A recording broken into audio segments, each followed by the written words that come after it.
ಹೊಸೂರಿನ ಶಕ್ತಿ ದೇವತೆ ಶ್ರೀ ಮಾರಮ್ಮ ದೇವಿಯ ಕೊಂಡೋತ್ಸವದ ಭಕ್ತಿ ನಮನಗಳು. ಗುಂಡ್ಲುಪೇಟೆ ತಾಲೂಕಿನ ಹೊಸೂರಿನಲ್ಲಿ ಇಂದು ಸಂಭ್ರಮದ ಮಳೆ, ಭಕ್ತಿಯ ಅಲೆ. ಕಂದನ ಕಾಪಾಡುವ ತಾಯಿ, ಕಷ್ಟವ ನೀಗುವ ಮಾಯಿ.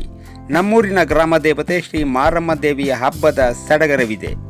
ಹೊಸೂರಿನ ಮನೆ ಮನೆಯಲ್ಲೂ ಹಬ್ಬದ ಕಳೆ, ಮನ ಮನದಲ್ಲೂ ದೇವಿಯ ನೆನೆ.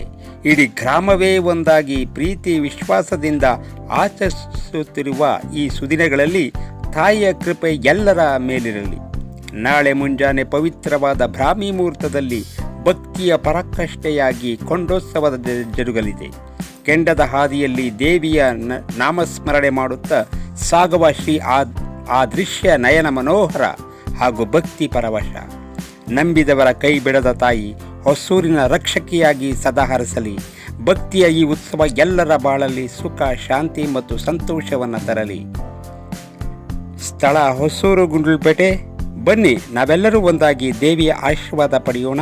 ತಾಯಿ ಮಾರಮ್ಮ ಎಲ್ಲರಿಗೂ ಆಯಸ್ಸು ಆರೋಗ್ಯ ನೀಡಿ ಕಾಪಾಡಲಿ. ಜೈ ಶ್ರೀ ಮಾರಮ್ಮ ದೇವಿ.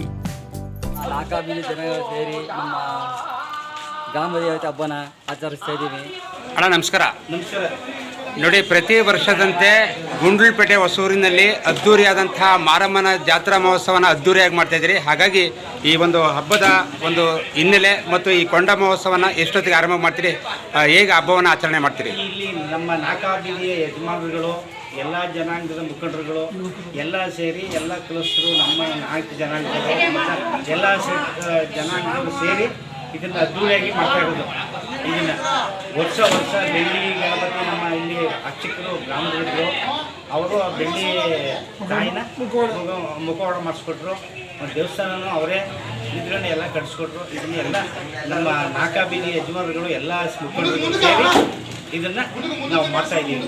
ಈಗ ನೋಡಿ, ಇವತ್ತು ಬ್ರಾಹ್ಮಿ ಮುಹೂರ್ತದಲ್ಲಿ ಕೊಂಡ ಮಹೋತ್ಸವನ ಕೊಂಡ ಆಯ್ತೀರಿ.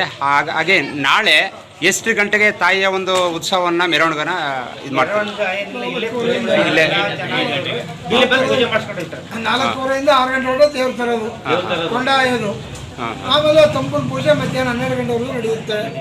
ಮಧ್ಯಾಹ್ನ ಪಕ್ಕ ಗ್ರಾಮದ ಲಿಂಗಾಸಂಪುರ ಗ್ರಾಮ. ಹಾಗೆ ಒಂದು ವಿಚಾರ ಕೇಳ್ಪಟ್ಟೆ, ಈ ಗುಂಡ್ಲುಪೇಟೆ ಹೊಸೂರಿನಲ್ಲಿ ಈ ಮಾರಮ್ಮನಿಗೆ ಸತತವಾಗಿ ಸುಮಾರು ವರ್ಷಗಳಿಂದ ಪೂಜೆ ಮಾಡ್ಕೊಂಡು ಬಂದಿರತಕ್ಕಂಥ ಒಂದು ಪವಾಡ ಏನಾದರೂ ನಿಮ್ಮ ಊರಲ್ಲಿ ಗ್ರಾಮದಲ್ಲಿ ನಡೆದಿದೆಯಾ? ನಮ್ಮೂರಲ್ಲಿ ಒಳ್ಳೆ ಒಂದು ಸಣ್ಣ ಪವಾಡ ಅದರಲ್ಲಿ ಚಿಕ್ಕ ಮಕ್ಕಳಿಗೆ ಏನಾರೋ ದಡ್ಡಾರೋ ಮತ್ತೆ ಇದಾದ್ರೆ ಆ ಮಕ್ಕಳಿಗೆ ಒಂದು ತಂಪು ಪೂಜೆ ಅಂತ ಕೊಡ್ತಾರೆ. ಆ 3 ಪೂಜೆ ಮಾಡಿಸ್ಮೇಲೆ ಈ ತಾಯಿಯಿಂದ ಮಕ್ಕಳಿಗೆ ಗುಣವಾಗತ್ತೆ ಅನ್ನೋದು ನಾವು ನೋಡಿದೀವಿ, ಕಂಡು ಬಂದಿದ್ದೀವಿ. ಆದ್ರೆ ಆಗಿರೋದ ನಾವು ನೋಡಿದೀವಿ, ನಡೀತಾ ಇದೆ. ಇದಾಯ್ತು, ಅದೇ ಒಂದು ಸತ್ಯ. ಚಿಕ್ಕ ಮಕ್ಕಳು ಯಾರಿಗೆ ಆದ್ರೆ 1 ವಾರದಲ್ಲಿ ಗುಣವಾಗುತ್ತೆ ಮಕ್ಕಳಿಗೆ. ನಮ್ಮ ಈ ತಾಯಿನ ಪವಾಡ ಹಂಗಿರುತ್ತೆ ನಮ್ಮ ಗ್ರಾಮದಲ್ಲಿ. ಎಲ್ಲಕ್ಕಿಂತ ಪವಾಡವಾದ ತಾಯಿ ನಮ್ಮ ಅವ್ವ. ಸರಿ.